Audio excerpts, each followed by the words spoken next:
Hello everyone, good evening from the League of the Young Voters.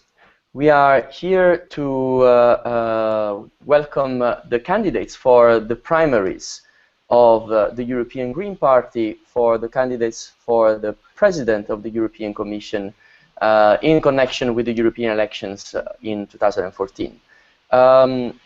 So welcome to Ska. Hello Ska.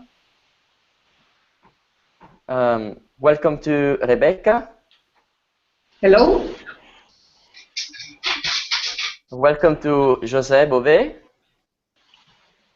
Hello, everybody. And welcome to Monica Frassoni. Ciao. So we're very happy. The League of the Young Voters, as you know, is a non-partisan, independent movement that is started by the European Youth Forum together with many other partners. And we are very happy to host you tonight for this exchange that we hope to be very lively. We are going to have quite interesting questions linked to youth policy in Europe. We also thank very much the Federation of the Young European Greens, which have been behind. Good evening from the League of the Young Voters. We are here to welcome the candidates for the primaries of the European Green Party, for the candidates for the President of the European Commission. There is some technical problem. I'm sorry, because I'm hearing myself in the here. I'm hearing myself again. Yeah, me too. No. So welcome to. Yeah, they're closing. Right. Sorry, there was a technical flow. Anyway, so let's move forward. I was saying, and go straight to the nitty-gritty stuff. So I'm asking each of you to have an opening statement of strictly 60 seconds. I'm going to have a stopwatch counter over there. So I'm going to start with Ska Keller. Ska, which is your opening statement for this debate? Dear young voters, thank you very much for joining the Hangout. Thanks for participating in this experiment that we're doing with the Green Primaries, asking all citizens of the European Union to decide who should be the Green leading candidates. And it's actually not just going to citizens, but to all people who feel that they have a green heart or who are at least 16. And I think this is especially important for young people to have a say, because currently young people's voices matter too little. And that has the effect that politicians will not listen enough to young people and will not take care enough of the needs of young people. And where that leads to, we see in the current crisis, where the needs of young people, the things that are important to them, like having good, sustainable job, but also having living quality and having a perspective in life, is currently not being considered enough. And that's what we Greens want to change with the primaries, and that's what I want to change as a young candidate in those Green primaries. Thank you very much, Ska. And I would give the floor to Rebecca for his first. Yeah. Yes, so my name is Rebecca Harms. Actually, I'm the president, one of the two presidents of the Greens in the European Parliament. Why do I think that I can do the job as the president of the European Commission? I have a long-standing political experience. I started my political life in the 70s as one of the leading spokespersons of the anti-nuclear movement in Germany. I'm until today also as a member of the European Parliament, always in touch with the movements across Europe. By profession, so I'm a skilled landscape gardener. I did some studies in literature. I worked as a filmmaker. I have a very typical patchwork professional life. I think I can offer a lot to many people, also to young people with my experience in life and in politics. Thank you very much, Rebecca. And we go to José. José, give to us our statement, your statement. Well, First of all, I want to say Happy New Year to everybody, to all the young people who are looking to us, to the League of Young Voters who organized this debate tonight. And I think it's important to have this debate on young, because young are going to be the ones who are going to make Europe in the future. And I think that's the most important thing. And when we see the situation of the young people in this moment is very bad.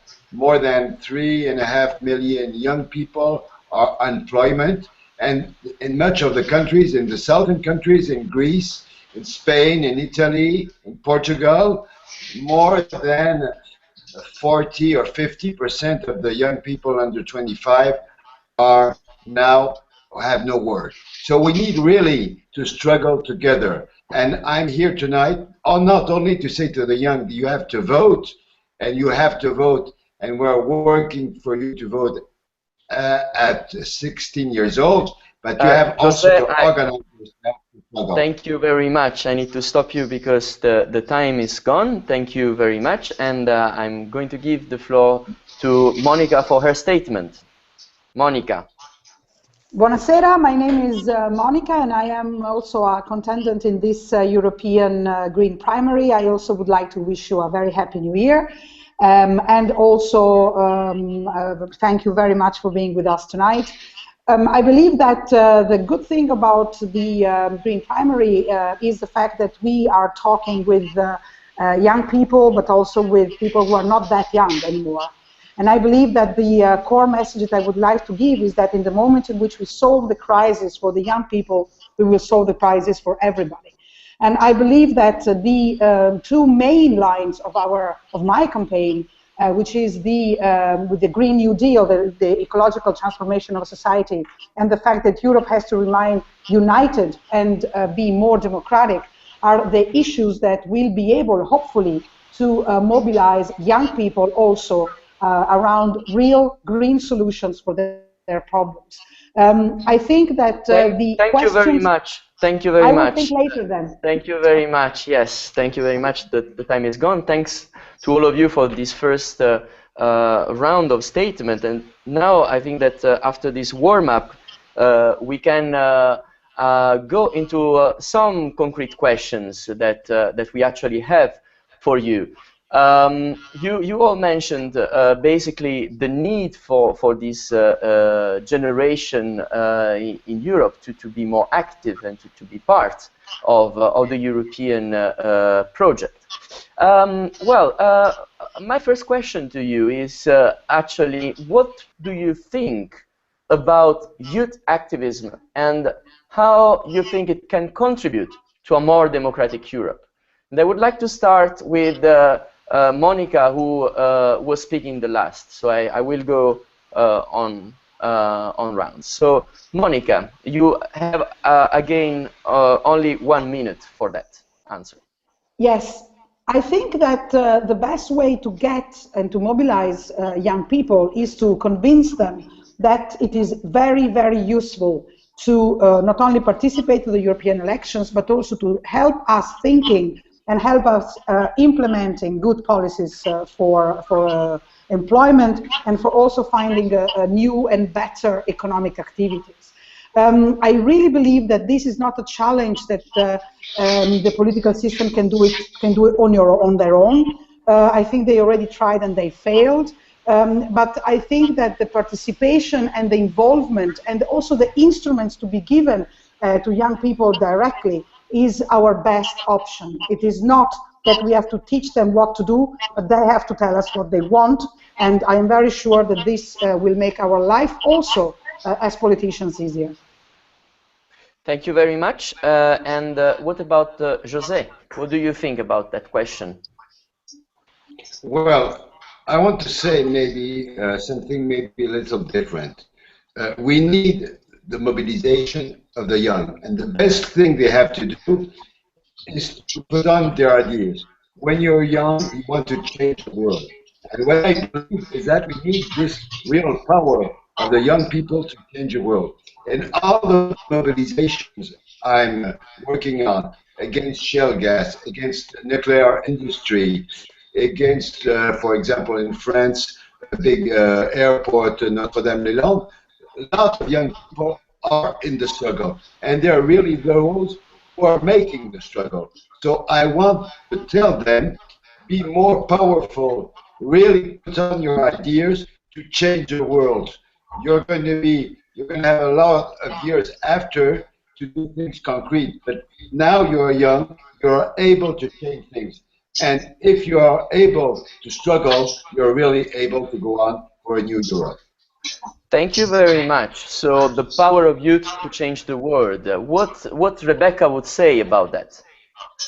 So some days ago, I came back from my Christmas holidays. I spent good part of these holidays on the Maidan place of Kiev. And there I experienced, like in many social movements before, many young people fighting for a better future against this dictatorship in their country. So young people very often are in social movements, be it on gold mining in Sirius in Greece, be it against shale gas in many European countries, be it right now on the Maidan here. They are very often the very courageous drivers of the protests in the streets. And I think they started through the last years also to fight for their own interests, for better education, for better perspectives in the future. And this, we as politicians have to prolong. Thank you very much, Rebecca. Thank you. The time has gone. I'm sorry to be very strict, but that's the rule of the game. And I would like to ask then Ska to tell her answer to this important question. Young people are already very active in many fields of society, and we shouldn't always just look into party political groups to see where young people are really active.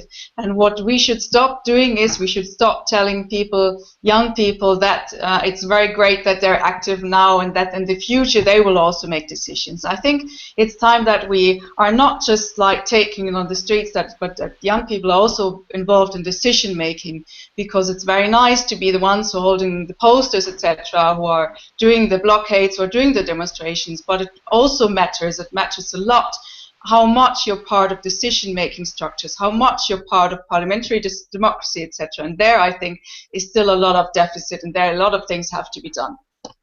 Thank you very much. Well, you all pointed out extremely, with some differences, of course, extremely important issues regarding these answers. However, I would like to know a little bit more about the other issue that was touched before, but not exactly on a deep level, which was the problem of this generation that is not finding quality jobs.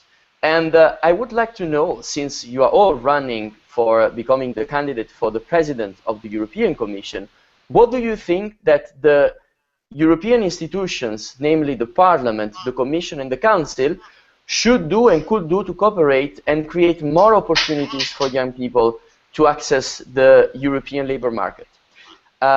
Again, for these questions, I will go on a reverse order, so I will start with Ska, which was the last one answering before. Ska, can you tell us what you think about it?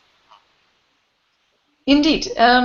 I think the Member States and Commission, together with the Council and Parliament, have to work together in fighting the current crisis, because the problem as such lies in the current austerity regime that is being put on top of countries so they can't implement anymore any sort of job policies, etc., which is mostly affecting on young people. And we need to finally start implementing policies that are realizing good jobs meaning that they are there for longer than just 2 years, that they're well paid, that they're contributing to life quality, that they're contributing to the ecological transformation of our economy.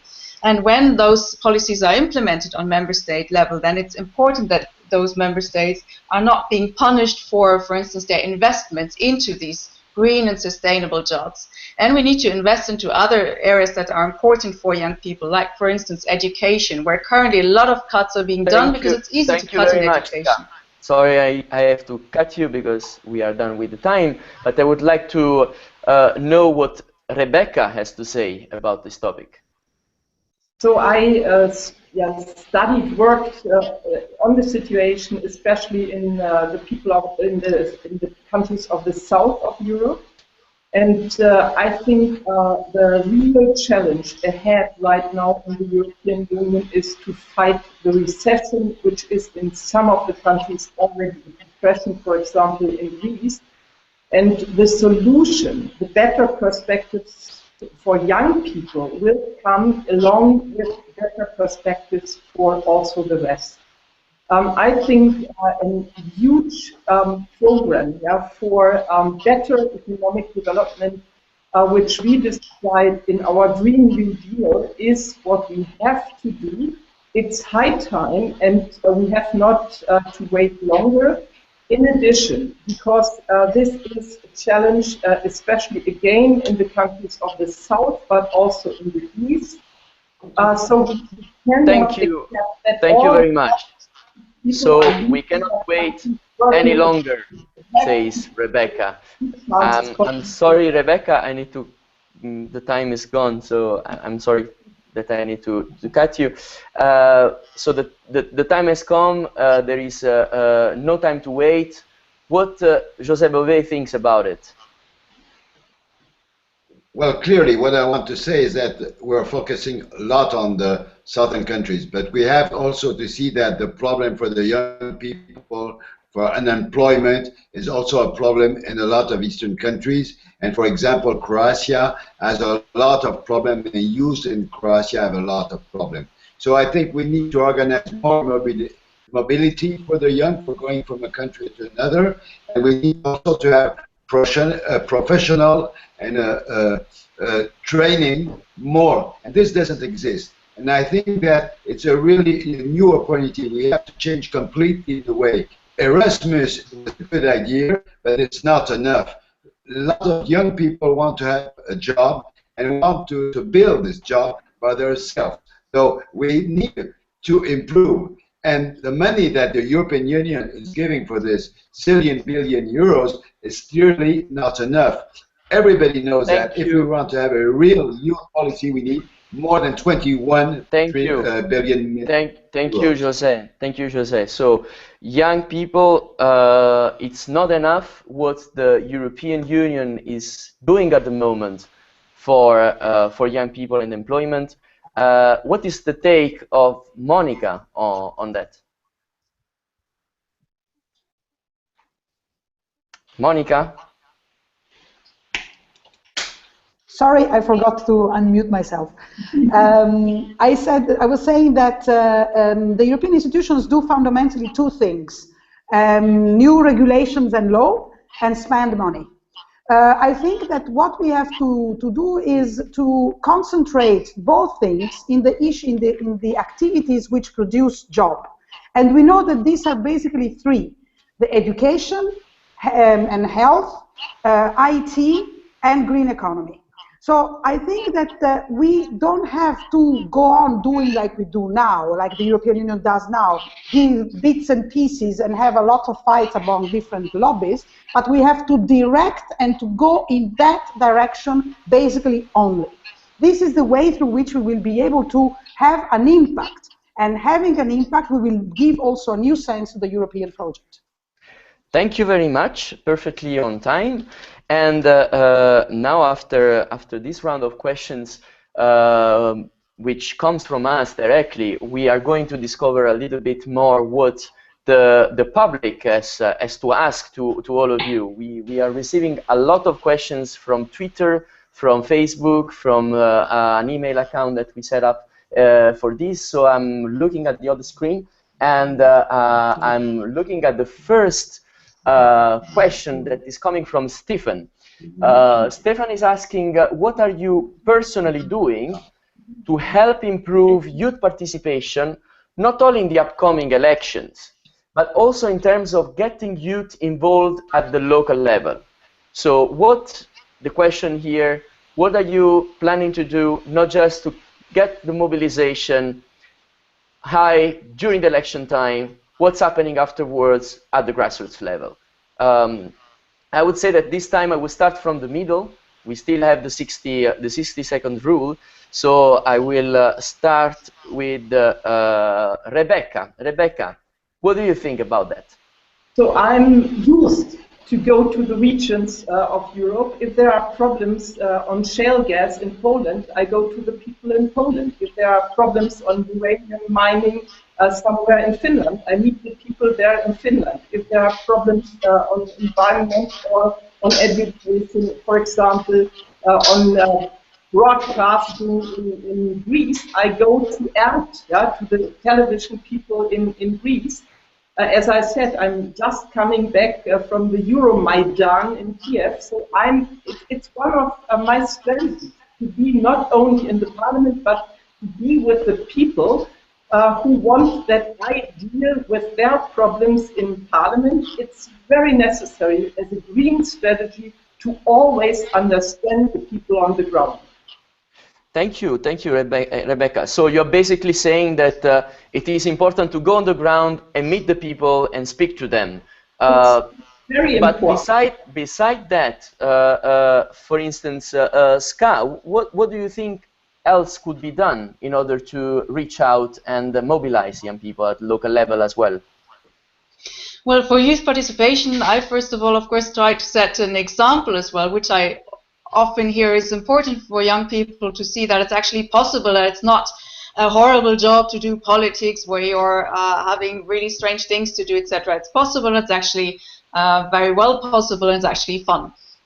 But what I also tell young people is that politics is not about sitting around in some parliament. It's about changing the world where you are. It's about tackling the injustices that you see happening around you. And that usually starts at local level. There starts what really you want to see changing in the world, and therefore local level is extremely important.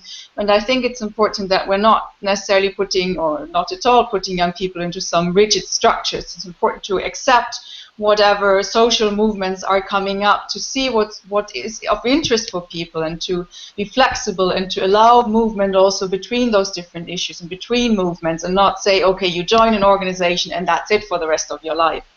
Thank you, Ska. So basically, you're saying that we should explain to young people that politics is not a horrible job.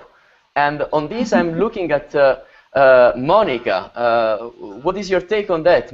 Politics, is it really not an horrible job? Or do we need to be scared about politics? Do we need to explain young people something about how to make politics and how to change the world in this way? What do you think about that?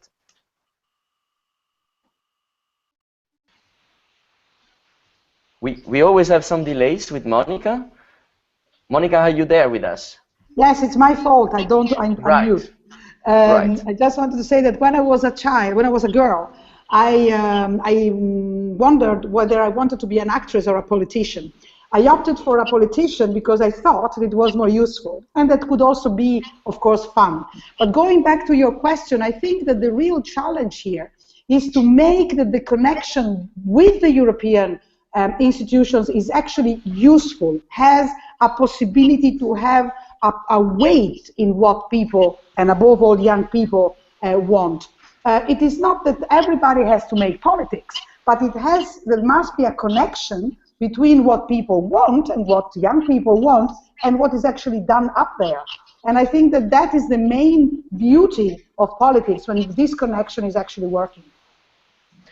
Thank you. Thank you, Monica. So basically, the importance of the connection between the EU level and the local level. And on this, I guess that José Bové has something to tell us on that specific point as well, and how to make this connection, and how to make young people to make this connection. What do you think about that? Well, I think the first thing I want to say, and we have to be very careful with that, is that the young people are more and more, they don't believe anymore in politics. And when I hear when you are saying that politics is a job, this is completely a bad thing. Politics is not a job. You do politics because you believe that you want to change things. You try to do it. And it's not a job which you're going to do during all your life. It's a part of your life. And I think for the youth, which is important, is to be with them, not to tell them to go in that direction, but at the local level. On the countryside, this is what we do, not only in mobilization, but also with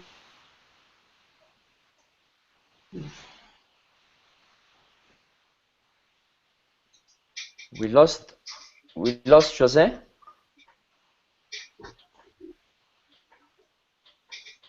José, are you there? You have to pick him up again. Yeah. José?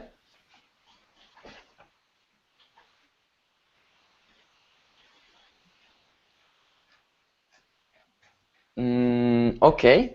Well, we're going to continue, and then we are going to give José a few more seconds afterwards in the final closing in order to recuperate the points. I hope that technically speaking we can sort it out very soon.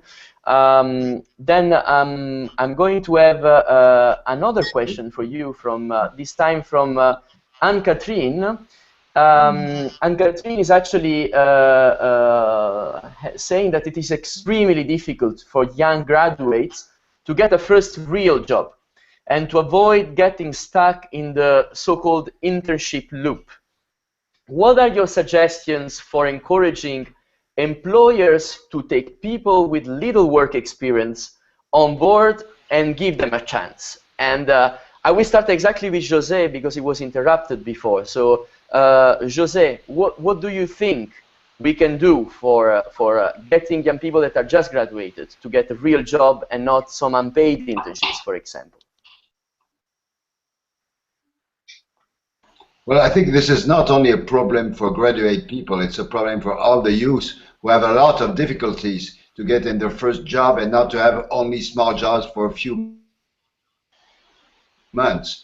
And in the same time, we see that the companies, the employers, put out the olders. So I think what we need now to put on is to make the link between the fact that an employer has to bring in a young and to make it working with one of the older, which is going to leave. That means that we have to change, I think, the way that we organize the working in the companies or in the enterprise. We need really to make this link between the young and the olders to be able that new jobs are going to be built to change things. But unfortunately, this is not what for that is happening. So that's need of why I think that young have to build their own works and not have only to wait for the employers to do for them. Thank you very much. So we need to change the culture of the enterprise. We need to change the culture of how young people can be linked with the employers. What Ska thinks about that?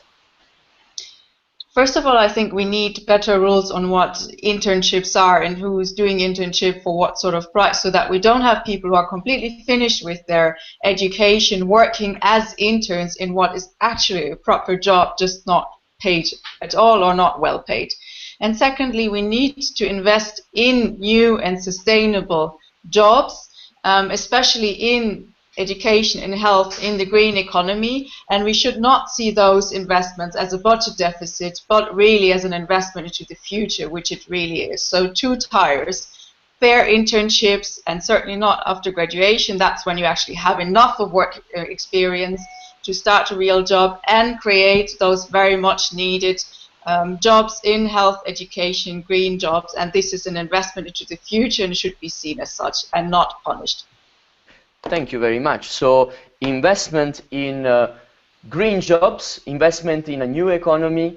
What Monica thinks about that investment in green jobs as one of the way out for young people to get a good job.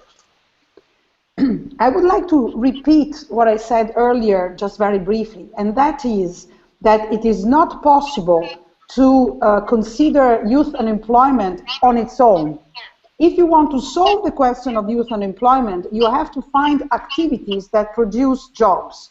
And not only us Greens, but also international organizations and students, etc., say that green jobs green technologies and green economy produces more jobs.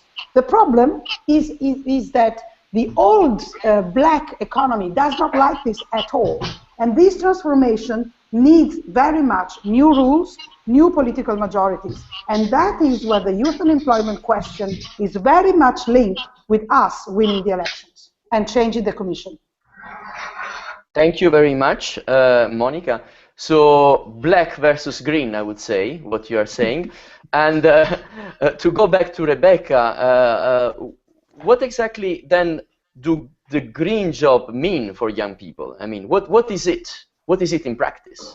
Well, I think in the Green New Deal, there is really one sector, so for example, around the renewable energy, energy efficiency, efficiency of buildings, etc., where we can create, if we want and if we push it, many, many sustainable jobs and sustainable employment. But this cannot be the only answer of the Greens. So, for example, in Greece, my last experience was we have to take care of covering in the whole social sector. We have trained people, young people, to work in hospitals, etc. And this is something outside of the green economy, but it's necessary. And a third point I would like to mention, so working on the Snowden leaking issues, yeah, it's clear Europe needs a huge initiative for young people, for trained people to work on encryption. It's very, very important that we develop European knowledge, yeah, and also software for better and safe internet communication. I think many people would engage. Thank you, Rebecca. So I lost Jose in all this. I don't see him anymore in the Hangout. So I'm kindly asking our technician to help me. I'm sorry for this time delay in order to have him coming. That one, can you cross it out?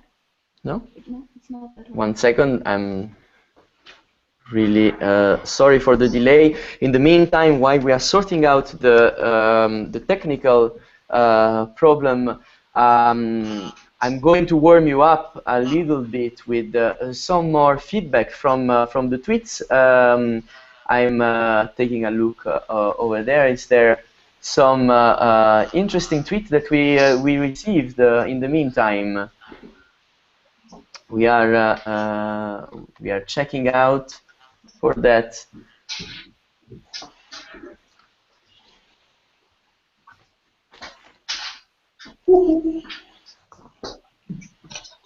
Is this a thing?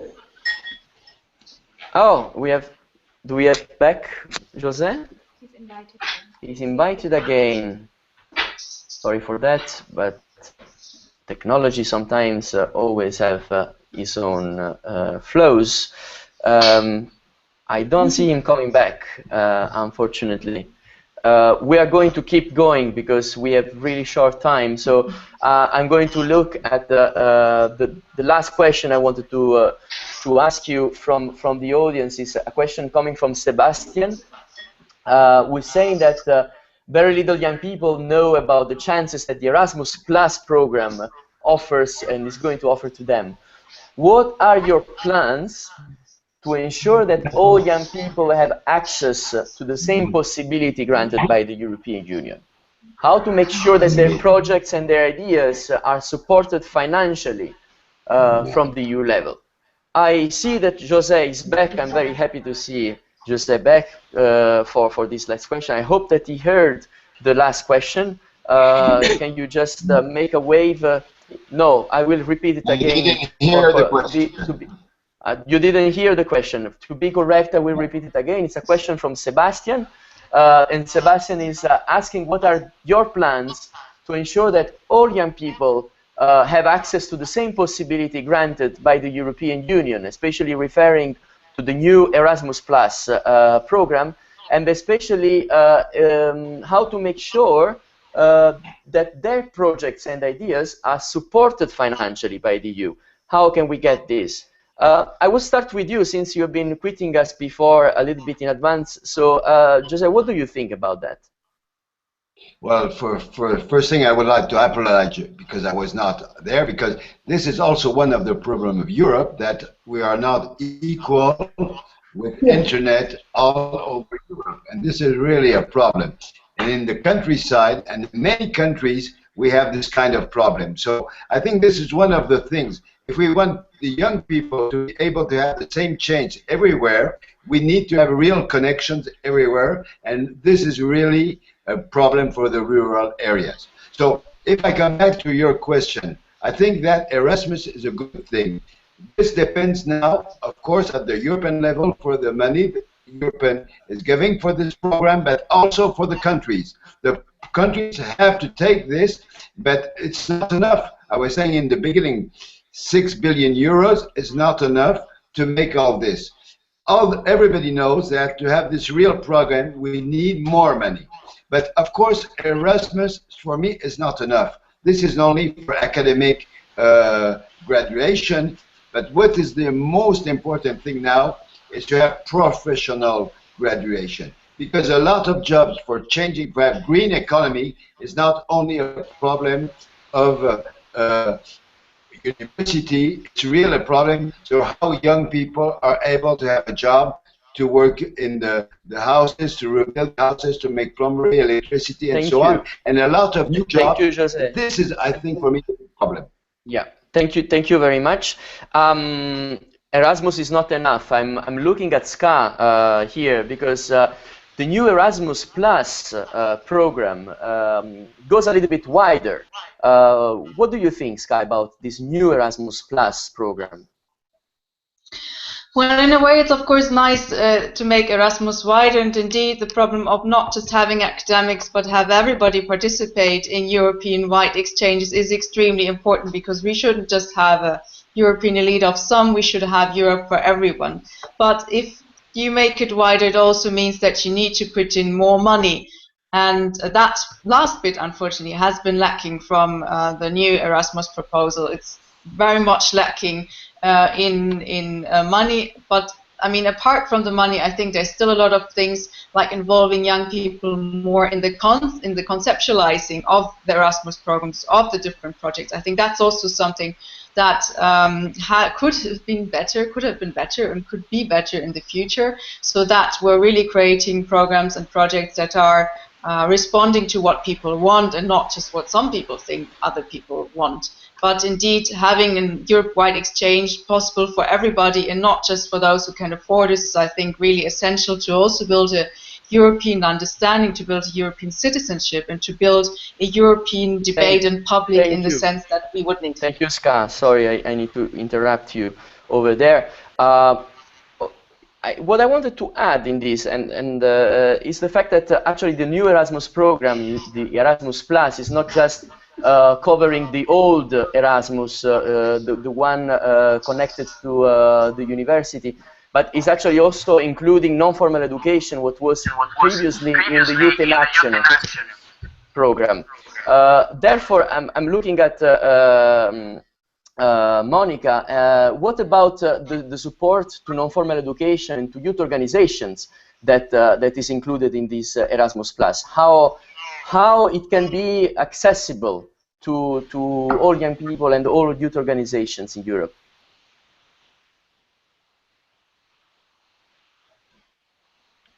Monica? Sorry, I always forget. I just want to say that the way in which Erasmus Plus has been funded is certainly insufficient, but this is also a showing of how bad politics and how bad the majorities that we have in the European Parliament and in the Council acted. Because it is very true that the Erasmus Plus is a good idea, but if you have a good idea which has very insufficient instruments, you risk to have a very negative effect because it is too limited. So I think that the first thing to say is that this program could have been much better if it would have had more people like us in that Parliament and in the Council. Because it is, after all, a political issue to give more funds. So I think that the next challenge is to make sure that in the revision of the budget, this thing becomes more important and more funded. Thank you very much. So, Rebecca, if we would look at this issue, more funds for youth activities, more funds for international exchanges, more funds for Erasmus Plus activities related. How concretely we can change this in the next mandate of the Commission and of the Parliament? So we have to be honest, we lost a very decisive battle on the budget for the European Union for the next 7 years. So it's not only easy to get more money for certain purposes, and on Erasmus itself. So I think it's very important to widen the program and to work also with people who don't come from universities, who are, for example, farmers. There are starting points for exchange also in between people who are working as farmers or are learning to become a farmer. I know such programs from my region, but it's very, very important if we widen Erasmus that we don't include more functionaries, but that we include more people in real professions with very different skills, because the relations in between the normal people will strengthen the links in the relations. Thank you very much. Thank you very much. So we are now running out of time for questions from the audience. Therefore, we are going through the final part of this hangout, which consists in a final statement from each of you. A final statement again of 60 seconds, where I kindly ask you to resume your vision and your commitment in case you would be the one that would become the official candidate of the European Green Party for the European elections to become the next president of the European Commission. And I will start with Rebecca Harms, sorry. Taylor is also fine, but call me Becky, this is easier. Yeah? So I think for the young people, it's very important to understand the main principle in the green political programs. And this is always, in all decisions, to think about the future impact of decision making. This we have been learning through the years in all the discussions on ecology. But this matters for all our approach, for the whole approach on sustainable development. So what we decide today must also be seen in the interests of the next generations and generations to come. Therefore, I think the Green Program fits very much to that what young people are interested in. Thank you. Thank you very much. And now I would ask José for a final statement. Well, I would like to say maybe three things. The first thing is that we need to give more power for the youth movements all over Europe. And this could be maybe a challenge for the European Commission, but also for the Parliament in the next plenary. So this is maybe the first thing. Second, as Commissioner, we should have clearly a decision to say we need to change the budget. This budget is not able, we're not going to go on during 7 years. We have to change it because we have some priorities which have to be changed. And for the youth, we need more money for fighting against employment. This is, I think, the second step. And also, third step is maybe to put on a new legislation, say to the countries, we need to have this capacity for the young to be able to vote in all European elections about since 16 years old. This could be a fight for the European Commission to say that this not only has to be in some countries, but should be extended to all countries. José. The time is gone, and I will ask Monica for her final statement. Monica, always with the mute problem with their microphone. Monica, are you there? It's not only it's a problem, is me who is a bit distracted. There is a very famous song which I really like very much, which says, "Life is what you make it." And I think that my main message here is that you can change Europe. Of course, I would like that you change it in the way that we believe is best, to make it more green, more democratic, and more open, because this will make also job and the perspective of the solution of the crisis easier. And I believe that this is a real challenge for us, and I hope that you will be joining us to implement this great objective. There is an alternative. Thank you very much, Monica. And last but not least, Ska, your final statement. Thank you. Well, as a candidate, I want to prove that the Greens will also put young people forward, and I want to prove that also young people can be top candidates and whatever. And then as a, well, whatever, then a commission president or as candidate for that, I want to put young people's wishes at the top of the agenda. That is also, but not only youth unemployment, it's also participation, it's the care about the climate disaster, it's a lot of issues. I want to make young people's voices heard. I don't want that we explain things to young people, but that we actually listen to them and take their needs into account, and not just into account, but take them serious, and have young people participate in decision making, have them where it really matters, and accept their ways of political influence, making their ways of political activism. Thank you very much, Ska. Having said that, I have just to wrap up, I would like to first of all thank all of you for this moment. You've been really disciplined despite some technical difficulties. We've been hearing everything that you've been saying quite well. And as well, I would like personally, on behalf of the League of the Young Voters, really encourage the process that you are in, this process that is a democratic process within your party, to find out the best candidate and the candidate who will be voted the most. I would like also to mention the fact that for the Green primaries, also young people from the age of 16 can vote, which is something that that is new and very important. And last but not least, I would like to thank both the European Green Party and the Federation of the Young European Greens to give the opportunity to the League of the Young Voters to host this debate. And we wish you all the best and all the good luck for the next steps of this fight. Thank you very much, and have a good evening to everyone. Thank you. Thank you.